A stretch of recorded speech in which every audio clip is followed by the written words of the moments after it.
Alice in Borderlands Season 2. Gue pikir bakal wah, ternyata ada.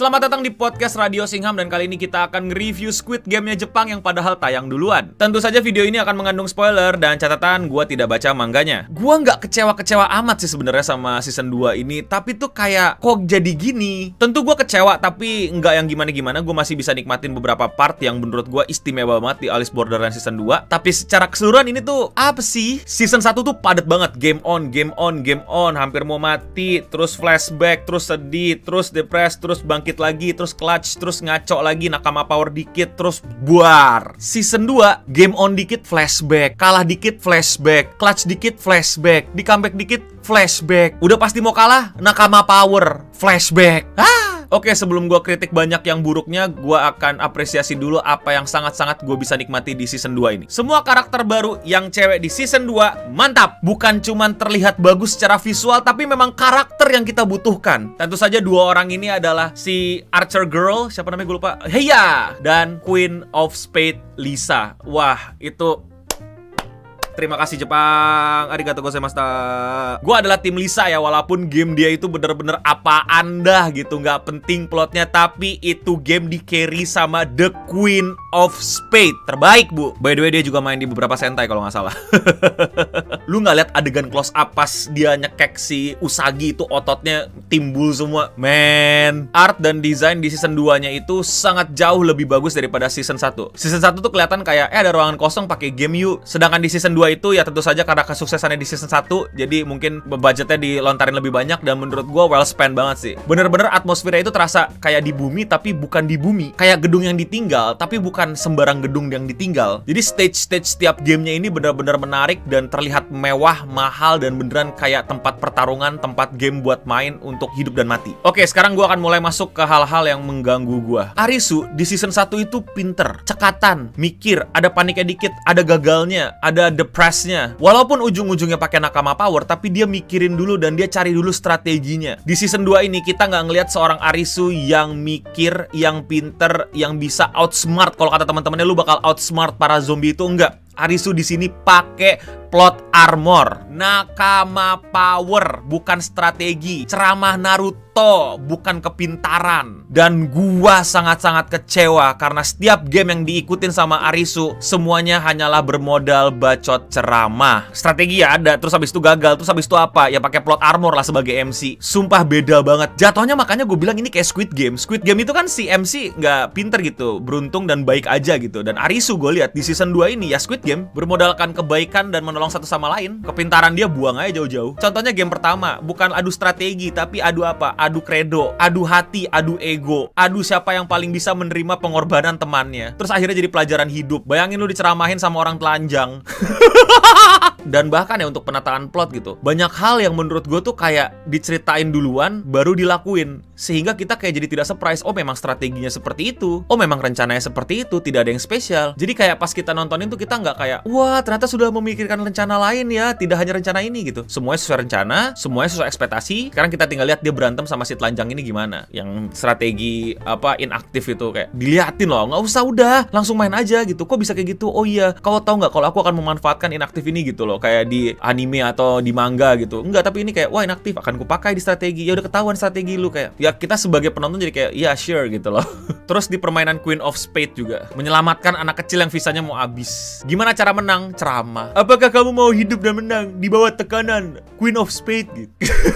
Kayak mereka tuh survive gara-gara apa sampai bisa masuk ke stage gambar gitu, stage Queen King Jack gitu. Mereka tuh kok masih bisa dibegoin Arisu gitu loh. Dan konflik-konflik batinnya ya, gue tahu ini tentang masalah hidup gitu loh. Lu mau milih hidup atau mati gitu. Lu lebih menghargai hidup lu apa enggak gitu. Kenapa lu mau hidup lebih lama gitu, nggak mau mengakhiri hidup lu, gue paham gitu. Tapi konflik hati di sini tuh season 2 tuh apaan tahu ya. Usagi sama Arisu berantem gara-gara apa? Gara-gara salah ngomong. Iya gue tahu Usagi punya masalah mental, punya masa lalu yang kelam gitu loh. Jadi dia nggak terlalu optimis, jadi dia nggak terlalu percaya sama orang-orang. Tapi selama ini dia kerja sama Arisu dan teman-teman yang juga orang. Terus si Arisu salah ngomong dikit gitu ya, gara-gara salah lebih optimis gitu sama game ini untuk bisa cabut dan kembali ke dunia nyata gitu. Si Usagi ngambek kayak anak SMA. Gimana ya? Bukan menyepelekan masalah mental, tapi untuk sebuah film ya, untuk sebuah hal fiksi gitu. Gue yang nggak nangkep gitu, kenapa bisa mereka ngambekan sampai selebay itu ngambek kayak gitu, kayak ilah, terlalu nggak masuk akal. Gini loh, lu tuh bukan anak SMA, lu udah dewasa, satu. Kedua, lu udah di sebuah dunia yang taruhannya itu hidup atau mati, dan lu sudah melihat berbagai macam kekacauan, kemalangan orang lain, kegagalan orang lain, sadisnya dunia ini. Ada teammates lu, Arisu, salah ngomong dikit yang nggak sesuai sama ideal lu ngambek. Please lah. Bayaan gara-gara diselamatin karena hampir digagahi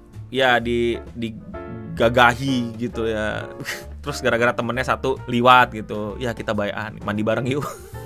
No. Oh ya, si Usaginya lebih depressed dulu daripada gue, kayak gue lebih kacau. Jadi gantian gue yang ngambek sekarang, lu yang bye-byein gue. Kayak anak SMA. By the way, waktu mau digagahi si Usagi, gue bingung deh kenapa bisa kalah lawan si bocah yang udah muntah darah gitu. Dan sama-sama lari-larian dari tadi gitu loh. Yang selama ini lu imba gitu, yang kalau landing kayak Black Widow mulu kan keren jebret gitu ya. Diapain kayak ditembak kayak apa kayak gitu loh, sehingga jadi lebih lemes gitu. Dan season 2 ini terlalu banyak dialog, men. Terlalu banyak ngobrol berdua, ngobrol bertiga, dalam gelap, dalam sunyi, dalam sendiri gitu loh. Kalau lu tahu ya, menurut gua itu adegan-adegan dimana kalau di bioskop tuh saat-saatnya kita napas gitu loh, saat-saatnya kita agak ngantuk-ngantuk dikit gitu, istirahat dari visual-visual yang mungkin udah action banget, yang misterinya udah menegangkan banget dan lain-lain. Ya gua paham itu perlu ada, tapi kepanjangan, kebanyakan, dan nggak kemana-mana, nggak ngedrive itu punya karakter mau kemana, nggak ngedrive ini plot mau kemana. Cuman ujung-ujungnya mengakui kesalahan, bayaan, mengenal karakter yang sebenarnya udah kita kenal, tidak ada informasi tambahan lagi. Kayak bayaan yuk gitu loh. Tapi 30 menit ngobrol. Jatuhnya jadi kayak lazy storytelling gitu loh, lazy writing banget. Semua mau diselesaikan dengan dialog. Ya sorry, menurut gua ini adalah kemalasan, dan gua lebih suka show don't tell gitu, atau bagaimana kita bisa memahami karakter dari bermain game gitu loh. Ini Alice in Borderland gitu, lu mengenal orang lebih dalam tuh dari game itu gitu loh, di hidup dan mati gitu loh, bukan di ngobrol berduaan pada saat malam gitu. Ini mah Alice in gua nggak bisa tidur jam 1 terus kita ngobrol di Discord di WA gitu, terus tiba-tiba pacaran. Jadi as a main plot gua bener-bener kayak kok begini. Tapi ada satu hal yang perlu gua apresiasi, dan beruntung banget ini ada di season 2, karena kalau enggak series Alice in Borderland ini ganti nama jadi apa sih in Borderland, gamenya Cisya. Luar biasa. Ini game Alice in Borderland. Ini game-game yang season 1. Ini yang membutuhkan lu berpikir strategi, gimana kita bisa membaca lawan, gimana kita bisa tahu siapa musuh kita sebenarnya, bagaimana cara kita memenangkan game tanpa terduga. Kalau bukan karena game-game Cisya, ini Alice in Borderland season 2 tuh udah nggak ada harapan, men.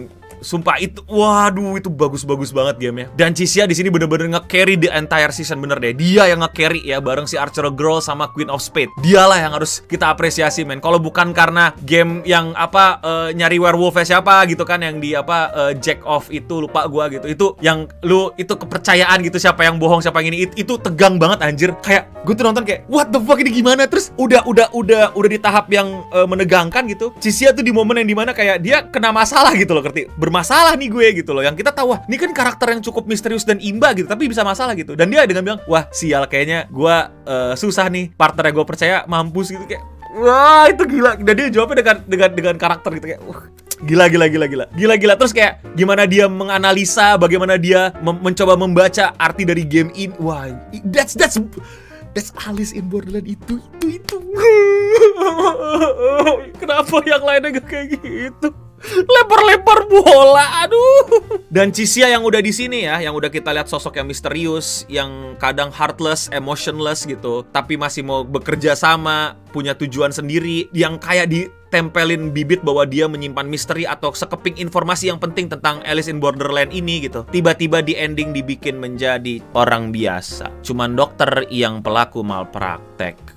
Malpraktek gak sih? Terus tiba-tiba jadi kena tembak dan tidak bisa ngapa-ngapain. Drop bak gitu loh, karakter yang dapat 2 game bagus digituin begitu saja ya. Pertarungan melawan King of Spades juga menurut gua itu repetitif banget dan membosankan dan melelahkan ya. Ditembak, ada orang teriak-teriak kabur. lari-larian tapi nggak kena peluru, yang karakter figuran dan bukan karakter penting mati, karakter penting hampir kena tembak, entah kenapa ada masalah, tiba-tiba nge-reload lah, tiba-tiba pengen dicekek dulu lah gitu, nggak mau ditembak. King of Spades udah kena ledakan, udah ditabrak, udah dibakar, masih hidup. Kalau bukan karena close combat battle ya, yang di ending yang berusaha untuk menaklukkan King of Spades itu menurut gua sangat-sangat menyebalkan sih pertarungannya. Aksi terakhirnya tuh lumayan oke lah gitu, terus tusuk-tusukan dan try hard orang-orang yang tadinya semangat, tadinya berusaha, terus tiba-tiba udah berdarah-darah dan udah hampir mau mampus semua. Sedikit rewarding di situ, tapi bosen ngeliat ditembak lari nggak kena.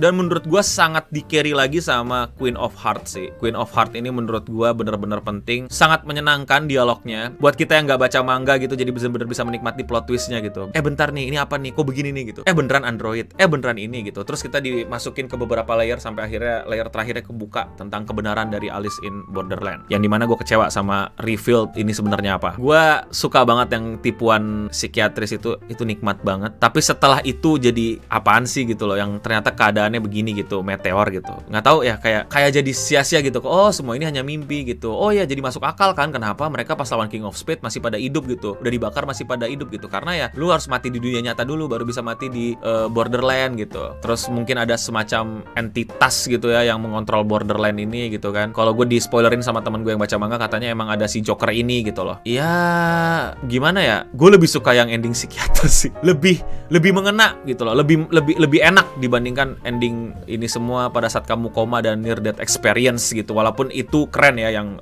psikiater itu adalah tipuan gitu loh. Tapi gue bingung deh, kalian tahu nggak, inget nggak ya season 1 kan kita dikasih lihat video footage di mana ada ruang bawah tanah yang isinya orang-orang kaya taruhan gitu loh. Terus pasti samperin ternyata udah kosong gitu. Itu apa? Itu bohongan juga atau tiba-tiba ada aja, atau I don't know, jadi bikin bingung ya. Tapi ini termasuk series yang tetap gua nikmatin, gua tontonin sampai habis walaupun sebal karena untung ada Chisia. Kalau bukan karena Chisia, nggak tahu gua mau nonton bagian mana di season 2. Jadi ya, tontonlah Alice in Borderland season 1 season 2. Menurut gua sebenarnya jauh lebih bagus daripada Squid Game. Sayang season 2-nya nakama power. Dan kayak I don't know ya, ini hipotesa gua, asumsi gua atau dugaan gua, karena mereka melihat kesuksesan Squid Game dengan nakama power, si Arisu jadi nakama power banget di season 2. Kalau di manganya gimana? Gua nggak tahu. Tapi ini kelihatan banget kayak dibikin kayak Squid Game si Arisu gara-gara kesuksesan Squid Game. Itu aja review amatir Alice in Borderland season 2 dari gue Eno Bening di podcast Radio Singham. Kalau kalian suka sama review kayak gini dan kalian pengen support gue, kalian bisa klik tombol join di bawah, jadilah member dan kalian bisa mendapatkan benefit-benefit yang banyak. Salah satu benefitnya adalah kalian bisa muncul di video-video gue kayak mereka-mereka ini di sini.